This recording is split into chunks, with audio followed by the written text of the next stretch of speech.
na dapat ay namamahinga na sa himlayan.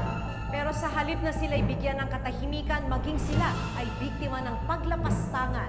Mga patay na nirerentahan para pagkakitaan. Mga patay na umunoy ginagahasa at pinagsasamantalahan. Sa aming special report ngayong gabi, alamin kung bakit tila di napapakalagaan ang karapatan ng mga yumao sa ilang iligal na gawaing aming natuklasan. Kilala ang mga Pilipino sa mataas na pagkilala sa mga yumao. Lahat ng paggalang ibinibigay hanggang sa kanilang huling hantungan. Pero may ilang pagkakataon na ang mga wala ng buhay nilalapastangan at pinagsasamantalahan.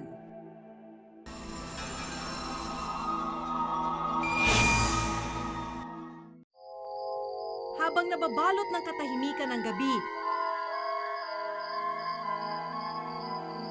isang makapanindig balahibong pangyayari ang naganap dito sa sementeryo.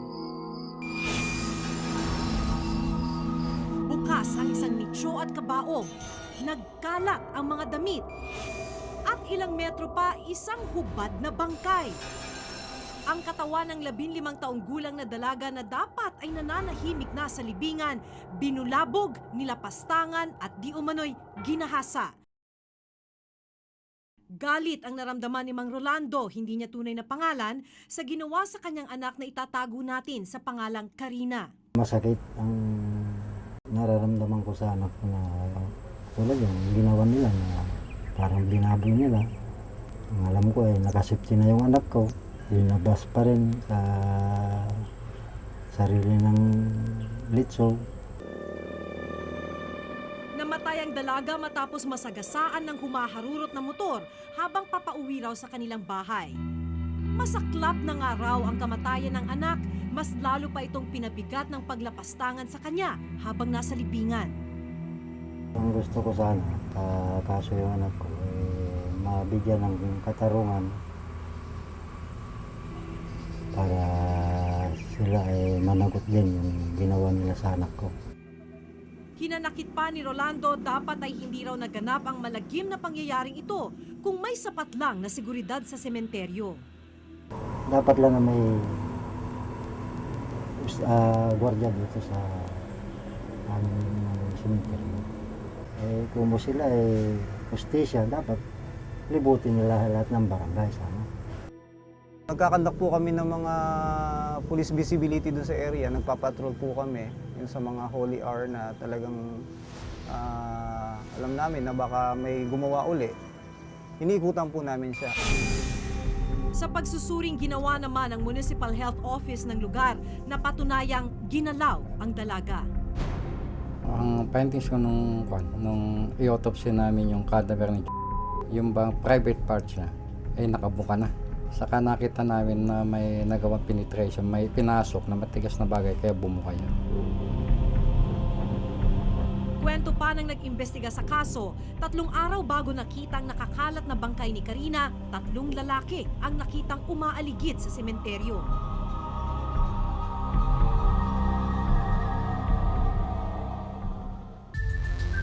Sa sinumpaang salaysay ng isang testigo, positibong kinilala ang isang 20 taong gulang na lalaki mula sa kabilang bayan na isa sa lumapastangan kay Karina.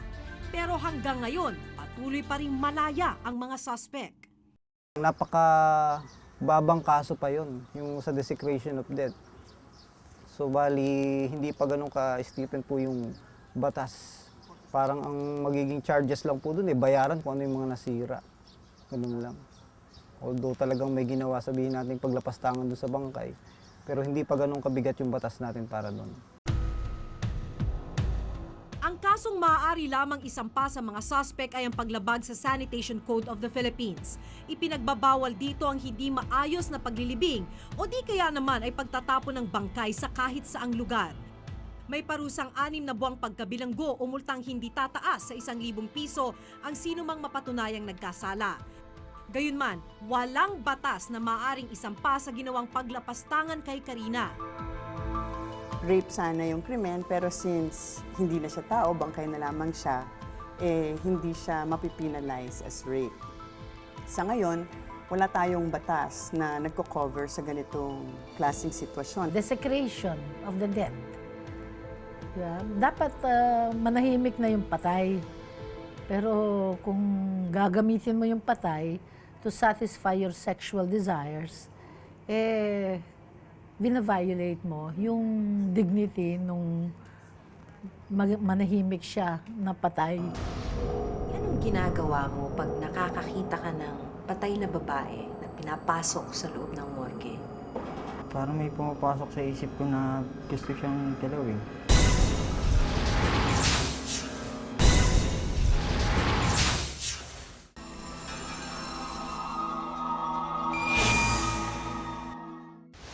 Noong nakaraang taon, inhain ni Senator Manny Villar ang Senate Bill 1297 kung saan ginagawang krimen ang panghahalay sa bangkay. Reklusyon perpetua o habang buhay na pagkabinanggo ang parusa sa sino mang gagawa nito o multang 100,000 hanggang 500,000 piso ang parusa. Hanggang sa ngayon nakabinbin ang nasabing panukalang batas. Ayon sa isang eksperto, isang nakababahalang sakit sa pag-iisip ang taglay ng sino mang sangkot sa ganitong gawain. Tinatawag itong necrophilia. Ito ay isang sakit sa isip na kailangan gamutin. Oo nga, may ginawa silang kasalanan. Pero para sa akin, ito ay isang abnormal na pangyayari na dahil doon sa mga dagok sa kanilang buhay, hindi naman natin kinokondone ang ganitong behavior. Ganito ang 2 taon nang nakasanayang gawin ni Ernie, hindi niya tunay na pangalan at isang janitor sa isang pulinarya. Pakikipagtalik sa patay ang kanyang kakaibang hilig. Ernie, anong ginagawa mo pag nakakakita ka ng patay na babae na pinapasok sa loob ng morgue?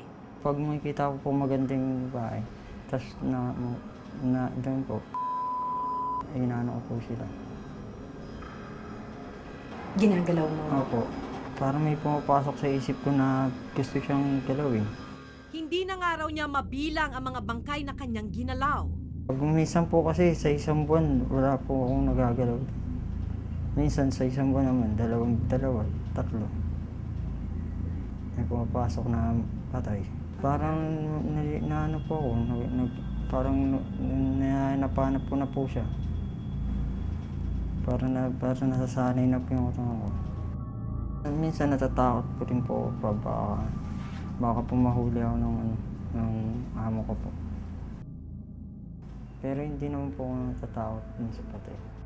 Kwento ni Ernie, nakailang kasintahan na rin siya pero madalas daw tumatanggi silang makipagtalik sa kanya. Ito raw ang nagtulak sa kanyang gawin ang makamundong hilig. Nung nagkasyota po ako, minsan po tinatanggihan ako. Yung dalawa po, tumatanggi. Parang ayaw po may pagtalo. Ayon sa eksperto, maaaring maging dahilan nga ang mga naranasan ni Ernie sa mga naging karelasyon nito. Usually kasi mga males ang mga nagkaroon ng necrophilia dahil sa dami na ng rejection doon sa mga babae siguro na nililigawan nila, nagkakaroon sila ng the desire for love, pero ang nangyayari doon na sa dead bodies. Ito ay isang defense nila, parang sandata nila na para hindi na sila makaranas ng rejection. May bala ka bang tumigil na ihinto to? Bakit tigil ko na rin po ito pagkatapos na? Kaya mo ba? Subukan ko po. Pero hindi dito natatapos ang ginagawang paglapastangan sa mga yumao. Dahil ang ilang bangkay, kung hindi man nirerenta, binebenta upang mapagkakitaan. Halimbawa, walang kakayahan yung tubusin yung patay nila at hindi kaya ipalibing. Ginagawa namin, hinahakila, tapos pinasusugalan namin para kumita naman din kami.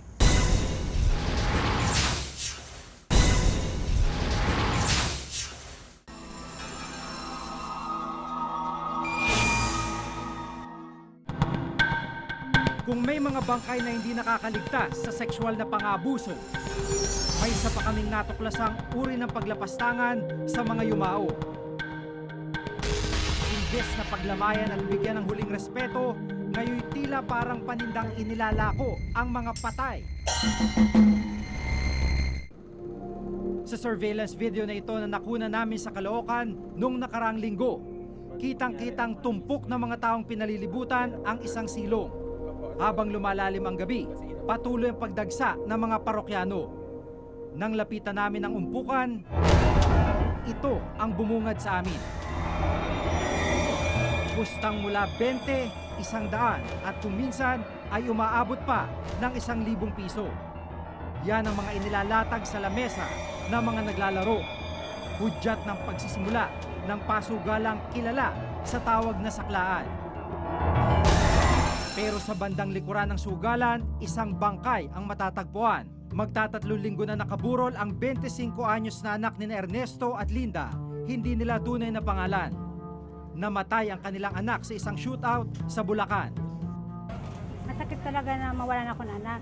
Kasi ngayon lang po ako nakakaranas ng ganito. Kasi nung maliliit pa sila, alagang-alaga ko sila.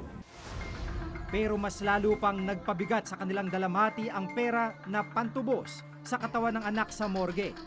Pumunta ako ng opisina, bumali ako ng 10,000. Hanggang doon lang talagang pabali sa akin ng amo ko.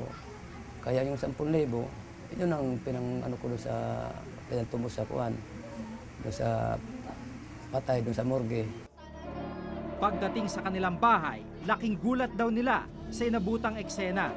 Wala pa man doon ang bangkay na paglalamayan, pinagpipistahan na ang mga iligal na pasugalan. Nung dumating ng hapon yan, paglabas ko, nagkaroon naman sila ng saklaan dyan. Pinabagaan na ng Miyerkules yan, inabutan na lang ako ng 500. Sabi, sasaka daw ng sakla yan. Tinanggap ko naman. Hanggat sa umabot na ng mga ilang araw na, nagbigay na sila ng 1,500. Labagban sa kanilang kalooban, wala raw silang iba nagawa, kundi ipagpatuloy sa saklaan dahil dito raw nanggagaling ang pantustos nila sa burol. Kaya ang kanilang patay, nagmistulang bagay na pinaparentahan. Bastos bastos talaga. Alos din nga ako umar sa mga tao dyan minsan Parang hiyang-hiya nga ako dyan talaga. Ilang araw na nga yan, hindi nililibing yan. Dito rin namin nakilala ang taong namamahala sa saklaan, si Jay. Hindi niya tunay na pangalan. Ang nangangasiwa raw sa mga saklaan sa Maynila, Malabon at Caloocan. 18 taon na raw niyang ginagawang negosyo ang mga bangkay. Halimbawa po, sinasabi ko sa ospital, wala nang claim na 2 months o 3 months. Binibili po namin yun at papasugalan po namin yan mga 3 weeks o 1 month. Yun na po ang pinakamatagal. Umaabot daw sa 5 hanggang 7,000 piso ang halaga ng bawat bangkay na binibili nila sa ospital. At kung kapos sila sa budget, nirerentahan na lang daw nila ito sa mga morgue. Halimbawa, walang kakayahan yung tubusin yung patay nila at hindi kaya ipalibing. Ginagawa namin, inaarkila, tapos pinasusugalan namin para kumita naman din kami. Malaking halaga man ang puhunan. Bawing-bawi naman daw ito dahil kung minsan umaabot ng 40 araw ang lamay at saklaan. Sa isang gabi, depende kung malakas ang sakla. Minsan nasa 10,000, minsan 15,000. Per gabi? Oo. Pag mahina, pinakamababa na yung 5,000. Kampante raw silang hindi sila mahuhuli ng mga alagad ng batas dahil ang mga pulis sangkot raw mismo sa iligal na kalakarang ito. Minsan pag dadaan sila, tinatawag yun pag sinabing biyak-biyak pulis yun, binibigyan namin pinakamababa yung 100. May contact rin kami ng mga pulis din Kaya minsan, alam nila pero hindi nila inuhuli. Bukod sa mga pulis, may ilan din naman ng tiwaling opisyal na kasabwat sa kanilang iligal na gawain. Merong kagawad, merong barangay chairman, minsan may nagtatrabaho sa City Hall, iba-iba Magagamit natin ito para ipursu o ituloy natin yung investigasyon at malaman natin kung totoo ngang merong ginawang pagkakamali o pagsuway sa regulasyon ng pambansang pulisya. Doon kami rin humingi ng tulong pag nagkakaroon kami ng problema. Gaya niya minsan pag nagkahulian yung mga tao namin, tinutubos namin pero madali sila nakakalabas.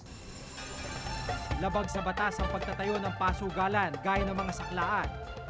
Sang-ayon na rin ito sa Presidential Decree 1602 o Illegal Gambling Law.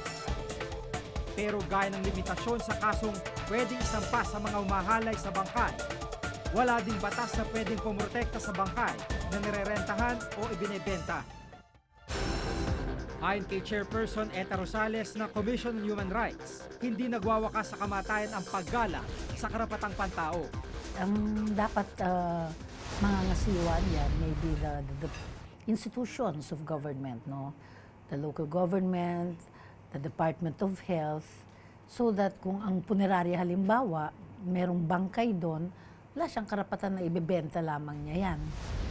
Ano ba ginagawa ng ating local government? Anong ginagawa ng barangay? Anong ginagawa ng pamayanan? Anong ginagawa ng lipunan sa ganung klaseng mga problema? Sa mga tweed, it's a question of how society address this concern. So in this case, there is a failure in the system of social services.